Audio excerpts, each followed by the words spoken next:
네, 안녕하십니까.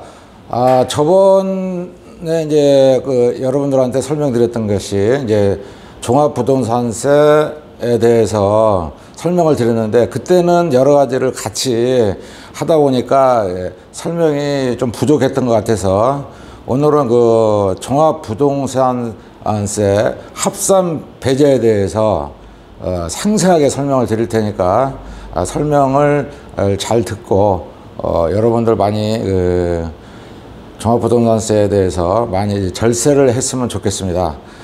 먼저 설명에 앞서서 구독과 좋아요 요거를 좀 클릭을 해주시면 저한테 동영상을 제작하는데 많은 도움이 되겠습니다. 요거 이제 연세 드신 분들은 구독을 누르면 돈이 나가는지 아는데 절대 그렇지 않고요. 무료입니다. 그러니까 구독을 눌러 주셔야 이제 제가 앞으로 동영상 설명하는 거에 대해서 전부 전체 내역을 다 볼 수가 있습니다. 그러니까 한번 눌러 주시고 계속 제가 앞으로도 계속 업그레이드를 시킬 테니까 부동산 관련해서 많은 도움이 됐으면 좋겠습니다. 자, 그러면 종합부동산세 합산 배제 요건에 대해서 설명을 드리자면은, 요거는 이제 합산 배제 요건이 이제 여러 가지가 나오는데, 여러분들이 주로 이제 해당되는 것이 매입 임대주택입니다. 그래서 그 매입 임대주택만 기준으로 해서 설명을 드리겠습니다. 잘 아시다시피 종합부동산세는 과세가 어떻게 되겠습니까? 매년 해당 연도 6월 1일 날 소요하는 것을 기준으로 해서 종합부동산세가 과세가 되고요. 12월 1일부터 12월 15일까지 종합부동산세를 납부를 하는 이런 구조로 되어 있습니다. 그래서 여기 합산 배제 요건을 설명을 드리는 것은 여기에 해당이 되면 그냥 놔둬서는 되지 않고 세무서에 매년 9월 달에 합산 배제 신청을 받습니다. 신청을 하셔야 종부세에서 합산 배제가 되니까 이 점 알으셨다가 나는 여기에 다 해당이 된다 이랬을 때는 9월 달에 합산 배제 신청을 하시면 되겠습니다. 그래서 이 종부세 합산 배제 요건은 요게 이제 법령으로 해서 어디에 나오냐면은 종합부동산세 법이라고 있습니다. 종부세법 시행령 제3조에 보시면 나옵니다. 그거를 여러분들 법령을 보셔도 잘 이해를 보셔서 제가 간단하게 요약을 해서 설명을 드리니까, 제가 오늘 설명하는 거 요것만 이 5가지만 알고 계시면은 여러분들 많이 종부세에 대해서 이해를 하실 겁니다. 자, 합산 배제 요건은 이렇게 5가지가 있는데, 첫 번째는 취득 날짜, 두 번째는 임대주택 등록 날짜, 세 번째는 임대 의무기간의 이제 준수 기간이 있겠죠. 그 다음에 임대 개시일 당시 기준시가, 그 다음에 임대료 증액 제한을 어떻게 잘 준수했느냐, 이렇게 해서 요게 이제 전부 다 충족을 했을 때 합산 배제가 되겠습니다. 이 합산 배제는 뭐냐면은 예를 들어서 A 주택이 있고 B 주택이 있고 C 주택이 있다. 그랬을 때 A 주택은 이제 본인이 이제 거주하는 거주 주택이고, B와 C는 이제 임대를 놨을 때 주택임대사업자 등록을 해서 임대를 놨을 때 이 B와 C가 합산 배제가 된다 하면 A주택 하나만 이제 가지고 종합부동산세가 산정이 되니까, 자, 저번 시간에 내가 말씀드렸지만은 1세대 1주택일 때는 종부세 과세 표준에서 기본공제 빼주는 게 뭐 어떻게 된다고 했죠? 11억입니다. 11억. 그러니까 종부세가 쭉 나오면 거기서 11억을 빼고 나머지 차액에 대해서만 종부세를 내니까 여러분들이 이제 도움이 많이 되겠죠. 그런데 만약 합산 배제가 안 된다 했을 때는 어떻게 된다고 했어요? 집이 그 2주택 뭐 이런 경우는 이제 3주택으로 따져가지고, 기본공제가 6억만 빠진다고 했죠. 6억만. 예. 그래서 이게 합산 배제가 중요한 겁니다. 일례로 이런 예가 있었어요. 제가 이제 그 현장에서 이제 실무를 하다 보니까, 아파트가 이제 강남에 아파트를 한 채 갖고 있는데, 오피스텔을 하나 임대주택으로 해서 하나 취득을 했어요. 근데 강남의 아파트 하면 어떻게 됐습니까? 공시가격이 뭐 최소한도 한 15억 이상 나오잖아요. 15억 이상. 그랬을 때는 만약에 임대 오피스텔이 없었으면은 공시가격 15억 중에서 1세대 1주택이니까 12억을 빼고 나머지 4억에 대해서만 종합부동산세가 이제 나오겠죠. 자, 그런데 오피스텔을 하나가 더 있어서 오피스텔 임대주택을 놓다 보니까 두 채가 적용이 된 거죠. 두 채가. 그래서 종부세 기본공제를 6억만 빼고 나머지 그 차액에 대해서 종합부동산세를 내다 보니까 엄청난 종부세 폭탄을 맞는 이런 사례가 있습니다. 여러분들도 웬만한 거는 지금 아파트를 하나 갖고 있고 여기 오피스텔 뭐 임대를 한다든가 이러니까 임대주택이 있다 했을 때는 합산 배제 요건이 상당히 까다로워서 안 되는 경우가 있어요. 이랬을 때는 어떻게 되겠어요? 종합부동산세가 엄청 나오겠죠. 그래서 제 나름대로 개인적인 의견이지만은 일단 뭐 오피스텔이나 뭐 요런 뭐 조그만 주택 있을 때는 과거에는 그 주택임대사업자로서 혜택이 많았었지만은 지금은 혜택이 좀 많이 없다 보니까 그거를 뭐 매도를 하든지 주택수에서 안 들어가게 해야 되니까 매도를 하든지 아니면 오피스텔 같은 경우는 저번에 말씀드렸지만 일반 임대사업자로 전환을 해가지고 주택수에서 빠지면 어떻게 되겠습니까? 종합부동산세가 1주택으로 해서 절세가 되겠죠. 물론 이것도 뭐 단점이 있습니다. 나중에 이제 일반 임대사업자로 해서 오피스텔을 임대를 놓게 되면은, 놓을 때도 이제 사업자 있는 사람만 뭐 임대로 놔야 되고, 팔을 때도 이 오피스텔 같은 경우는, 일반 그 아파트나 이런 거 틀려가지고, 부가세를 건물 부분에 대해서 내게 돼 있어요. 그러면 그거를 부가세를 일반 임대사업자로 해서 매도할 때 사는 사람도 뭐 일반 임대사업자로 해서 그거를 포괄 양수도로 하면 좋겠지만은 요즘에는 그렇게 매수하는 사람이 없죠. 그러면은 어떻게 되겠어요? 그때 또 다시 일반 임대사업자를 없애고 매도를 해야 되겠죠. 없애려면 어떻게 되겠어요? 부가세를 또 반납을 해야 되겠죠. 자기가 환급도 받지 못했으면서 부가세를 매도인이 내야 되는 이런 현상이 일어나서 또 그것도 단점이지만 어찌됐든 여러분들이 그 이익에 맞게끔 연구를 하시면 되겠습니다. 자, 그래서 일단 합산 배제가 되면 얼마나 좋겠습니까? 주택임대사업자를 내서.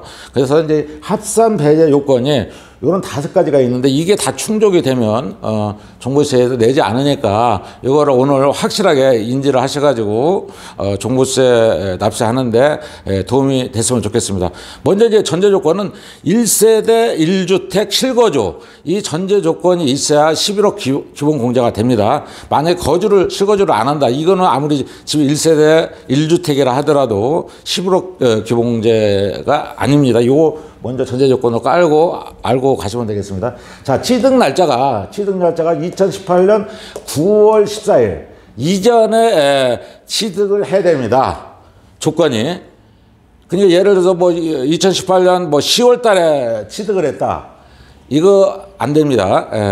그래서 이제 이게 저번 시간에 말씀드렸지만 이렇게 법이 바뀌는 거는 계속 이제 부동산 가격이 오르다 보니까 자꾸 혜택을 줄인 거예요. 그러니까 임대사업자 혜택을 줄인 거죠. 과거에는 막 임대사업자 막 혜택 많이 주다가 임대사업자 필요 없다. 또 이렇게 정책 기조가 바뀐 거죠.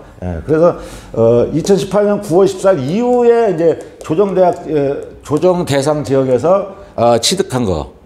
자, 이건 합산 배제가 안 됩니다. 합산 배제가 이전에 취득을 해야 합산 배제가 된다 이런 얘기입니다. 두 번째는 임대주택 등록 날짜 이것도 중요해요. 그래서 2018년 4월 1일 이후에 등록을 해야 된다 이런 얘기입니다. 4월 1일 이후에 등록한 단기 4년짜리 임대주택이 있죠. 단기 4년짜리 2018년 4월 이후에 등록한 단기 4년짜리 이거는 합산 배제가 안 됩니다. 그러니까 단기 임대 등록을 하고 종부세가 합산 배제된다 이렇게 생각하시면 안 되겠습니다. 물론 이제 그 전에는 이제 해당이 되겠지만 거의 대다수가 이제 2018년 4월 1일 이후에 등록하신 분이 많이 계실 거예요. 그것도 요건 단기로 등록했다 이거는 안 됩니다. 그 다음에 세 번째 임대 의무기간 준수. 자, 임대 의무기간 준수는 이게 무슨 얘기냐면 여러분들 종부세로 해서 이제 배제 신청을 해서 합산 배제를 받았다 하더라도 임대 의무기간은 준수를 하지 않으면 나중에 종부세 혜택 받은 거 합산 배제로 해서 혜택 받은 거를 다시 반납을 해야 되겠죠. 그래서 임대 의무기간 준수 이것도 중요합니다. 그래서 2018년 3월 31일 이전에 등록한 거는 5년 이상 임대 의무기간을 준수를 해야 됩니다. 5년 이상. 그 다음에 이제 그 뒤에 이때 또 법이 바뀌어서 2018년 4월 1일 날부터 2020년 8월 17일까지 임대사업자를 이제 등록을 한 경우는 8년 이상 임대를 해야 됩니다. 의무적으로 8년 이상. 그 다음에 2020년 8월 18일 이후에 등록한 거는 10년 이상 임대를 해야 된다 이런 얘기입니다. 네 번째는 임대 개시일 당시에 기준시가가 6억입니다. 6억. 그 이하 6억 이하여야 되는 거고 이제 수도권 외의 지역은 3억 이하 3억 이하일 때 합산 배제 물건으로서 된다 이런 얘기입니다. 그 다음에 주택임대사업자는 당연한 얘기겠지만 임대료 증액에 제한이 있어요. 5%밖에 못 올리죠.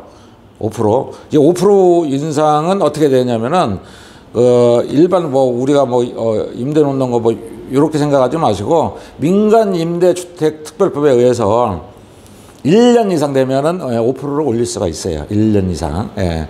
물론 이제 1년짜리 계약을 하고 1년 있다가 5% 증액을 하고 요거는 준수를 하는 겁니다. 법을. 예. 그렇게 참고적으로 알고 계시고 그래서 이제 오늘 이거 설명드린 게 이 5가지인데 취득 날짜, 임대주택 등록 날짜, 임대 의무기간을 어떻게 준수를 하느냐, 그 다음에 임대 개시일 당시 기준시가가 6억 이하냐 아니면 수도권에는 3억 이하냐, 그 다음에 임대료 증액이 5% 이하로 해서 그거를 준수를 했느냐, 이런 주택임대사업자를 등록하신 분은 합산 배제가 되니까 잘 알고 계시고, 마지막으로 이제 예시를 한번 보겠습니다. 예시. 4년 단기 임대로서 이제 2018년 9월 1일 날 단기 임대 4년으로 등록을 해놨어요. 그리고 2018년 9월 1일 날 조정 대상 지역에서 취득을 한 오피스텔이 있다고 이제 봅시다. 자, 이랬을 때는 어떻게 될까요? 합산 배제가 안 됩니다.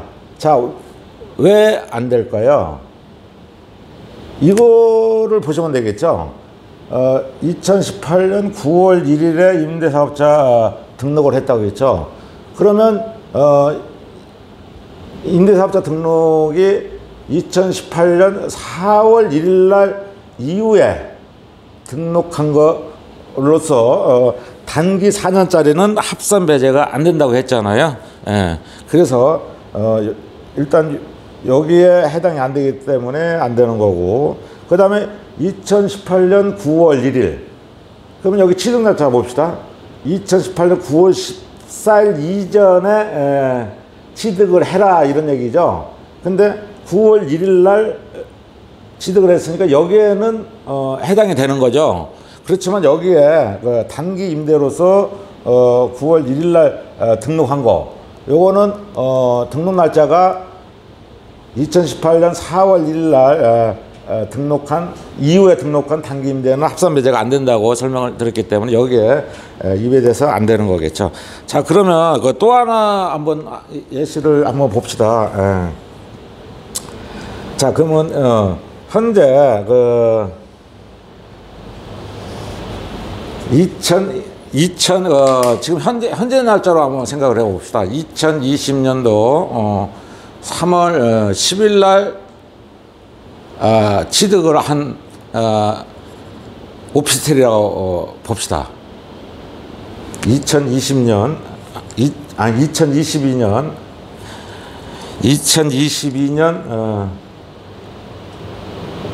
3월 10일 취득한 오피스텔. 자, 이런 경우는 어떻게 될까요? 자, 두 가지로 볼 수가 있어요. 요거를 2022년 3월 10일 날 조정 대상 지역에서 오피스텔을 구입을 했느냐, 아니면 비조정 지역에서 구입을 했느냐, 요거에 따라서 틀리겠죠. 자, 어떻게 되겠습니까? 지금은 임대사업자 등록이 과거에 4년짜리 있고 8년짜리 있었지만은 지금은 무조건 다 10년이죠. 10년 임대 의무기간 준수를 하면서 조정지역에서 취득을 했다면은 합산 배제가 안 되겠죠. 합산 배제가 안 됩니다. 이게 왜 안 된다고 했습니까? 합산 배제. 그렇죠. 아까 얘기했죠. 그 취득 날짜 여기에 입회가 됩니다. 취득 날짜가 2018년도 9월 14일 이후에 조정 대상 지역에서 취득한 거는 합산 배제가 안 된다고 했습니다. 그럼 지금 현재 날짜로 취득을 했죠. 조정 대상 지역에서 취득을 했으니까 합산 배제가 안 되겠죠. 자, 근데 비조정 지역에서 취득을 했으면 합산 배제가 됩니다. 자, 그러니까 이런 거를 유념해 주시고, 요 5가지, 오늘 강의한 5가지, 이것만 알고 계시면은 여러분들 종부세에 대해서 절세를 할 수 있는 방법이 되겠습니다. 네, 감사합니다.